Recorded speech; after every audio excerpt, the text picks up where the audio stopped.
After October 31st, when we had the dangerous floods that caused mayhem and wreaked havoc in the city,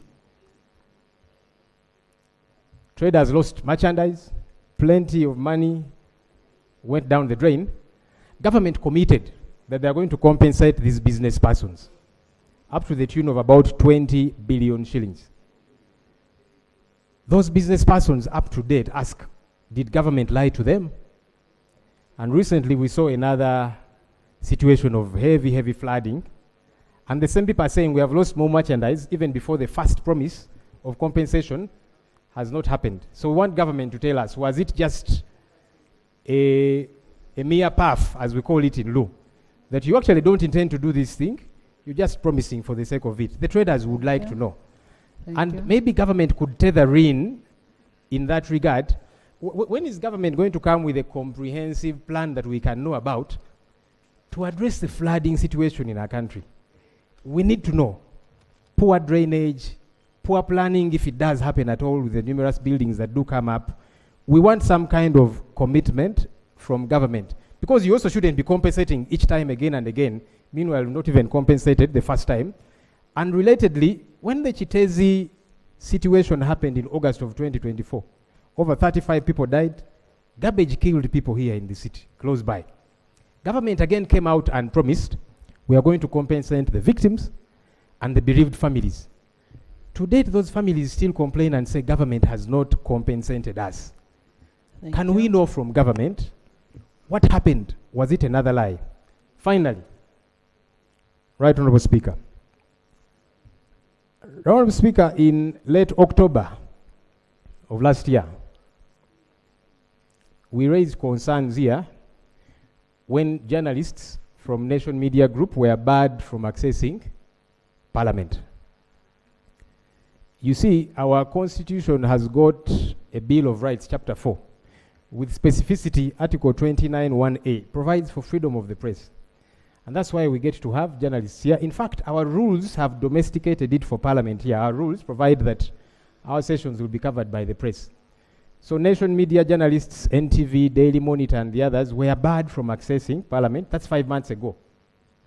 The management tells us they have not up to now gotten a reason why. They have not been summoned over any indiscipline issue. Because yes, rights are in place. Rights can be abused and then people are checked. But then they're saying, did we abuse the rights that allow us to come and cover Parliament? Up to now, they have no idea.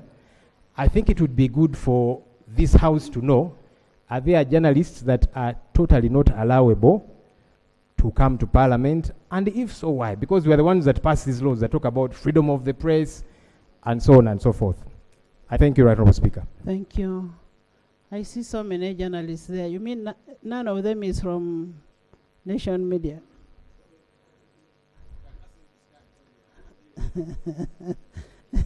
Honorable Minister of Constitutional Affairs, there is a report that was asked. I think we may need to put it on the order paper. I know you don't have it now. Right Honorable Speaker, the Honorable Leader of Opposition submitted to the effect that government made a commitment to compensate to a tune of 20 billion. If I got you right. I beg, Right Honorable Speaker, because the learned leader of opposition was not specific, who in particular made this commitment such that my office can be able to communicate, because you are even indicating 20 billion. Yes.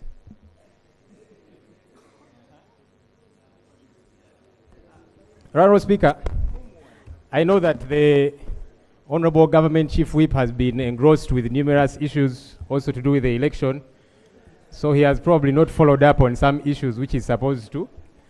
But it's okay, I can remind him. Your appointing authority held a meeting with the Minister for Kampala, who is here, and those traders, and made that commitment.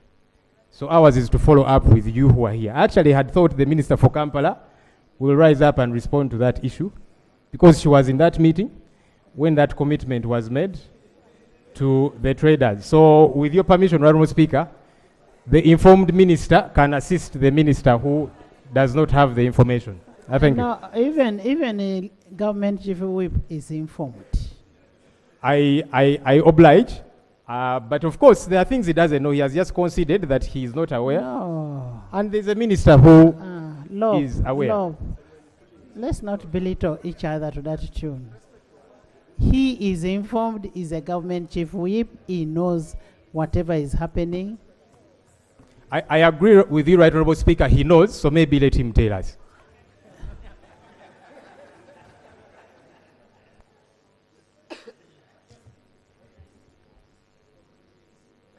I can now respond without any fear of contradiction, because there is a saying that when you see a pagan quoting verses in the Bible, then he or she is about to accept Jesus as his Lord and Savior. By peeping and knowing what transpired in a meeting chaired by the President of the Republic of Uganda, could we take it that the Honorable Leader of Opposition is about to come to this side? Honorable members, wait, there is no order because he's seated. Honorable members, just a minute.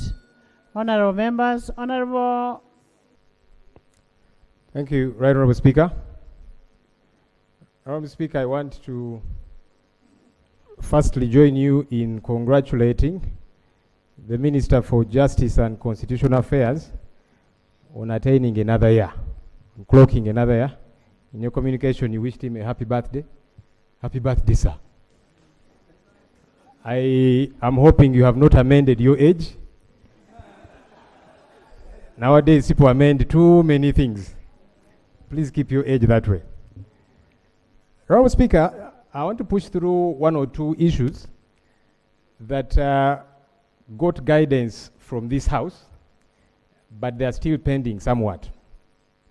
On January 29th, we were here, and I raised, among other issues, the biometric voter verification kits that were used, or certainly not used, in the just concluded elections.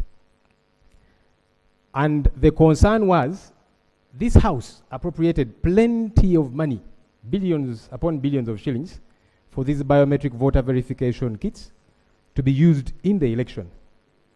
The presiding officer at the time, the Right Honourable Deputy Speaker, directed that the Minister for Justice and Constitutional Affairs will come to this House with a statement regarding these machines.